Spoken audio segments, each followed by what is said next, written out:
ನಿಲ್ಲಿಸಿದ್ದ ಸ್ಕೂಟರ್ಗೆ ಹಿಂಬದಿಯಿಂದ KSRTC bus ಡಿಕ್ಕಿ ಹೊಡೆದ ಪರಿಣಾಮ ಸ್ಕೂಟರ್ ಸವಾರರು ಗಾಯಗೊಂಡ ಘಟನೆ ಬಂಟ್ವಾಳ ಬೆಳ್ತಂಗಡಿ ರಾಷ್ಟ್ರೀಯ ಹೆದ್ದಾರಿಯ ಪುಂಜಾಲಕಟ್ಟೆ ಬಸವನಗುಡಿ ಎಂಬಲ್ಲಿ ನಡೆದಿದೆ.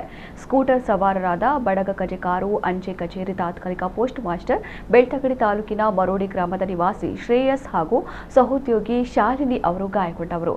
ಶ್ರೇಯಸ್ ಅವರು ಅಂಚೆ ಇಲಾಖೆಯ ಕೆಲಸದ ನಿಮಿತ್ತ ಕೇಂದ್ರ ಅಂಚೆ ಕಚೇರಿಯಾದ ಬಸವನಗುಡಿಯಲ್ಲಿರುವ ಪುಂಜಾಲಕಟ್ಟೆ ಅಂಚೆ ಕಚೇರಿಗೆಂದು ಶಾಲಿನಿಯ ಅವರನ್ನು ಕುಳ್ಳಿರಿಸಿಕೊಂಡು ಸಹಸವಾರರಾಗಿ ಕುಳ್ಳಿರಿಸಿಕೊಂಡು ಬಸವನಗುಡಿ ಎಂಬಲ್ಲಿರುವ ಅಂಚೆ ಕಚೇರಿಯ ಮುಂಭಾಗ ತಲುಪಿ ಕೇಂದ್ರ ಅಂಚೆ ಕಚೇರಿಗೆ ಹೋಗಲು ಆಕ್ಟಿವಾ ಸ್ಕೂಟರ್ ಅನ್ನು ಇಂಡಿಕೇಟರ್ ಹಾಕಿ ನಿಲ್ಲಿಸಿದಾಗ ಅವರ ಹಿಂದಿನಿಂದ ಬರ್ತಾ ಇದ್ದಂತಹ ಕೆಎಸ್ಆರ್ಟಿಸಿ ಬಸ್ನ ಚಾಲಕ ಮಂಜುನಾಥ ಉಪ್ಪಾರ ಎಂಬವರು ಅಜಾಗರೂಕತೆ ಹಾಗೂ ನಿರ್ಲಕ್ಷ್ಯತನದಿಂದ ಚಲಾಯಿಸಿಕೊಂಡು ಬಂದು ಶ್ರೇಯಸ್ ಅವರ ಸ್ಕೂಟರ್ಗೆ ಡಿಕ್ಕಿ ಹೊಡೆಸಿದ ಪರಿಣಾಮ ಶ್ರೇಯಸ್ ಹಾಗೂ ಸಹಸವಾರಿ ಶಾಲಿನಿಯು ಅವರು ಆಕ್ಟಿವಾ ಸ್ಕೂಟರ್ ಸಮೇತ ಡಾಮಾರು ರಸ್ತೆಗೆ ಬಿದ್ದು ಗಾಯಗೊಂಡಿದ್ದು ಅವರನ್ನು ಮಂಗಳೂರು ಆಸ್ಪತ್ರೆಗೆ ಚಿಕಿತ್ಸೆಗಾಗಿ ದಾಖಲಿಸಲಾಗಿದೆ. ಈ ಬಗ್ಗೆ ಪುಂಜಾಲಕಟ್ಟೆ ಠಾಣೆಯಲ್ಲಿ ಪ್ರಕರಣ ದಾಖಲಾಗಿದೆ.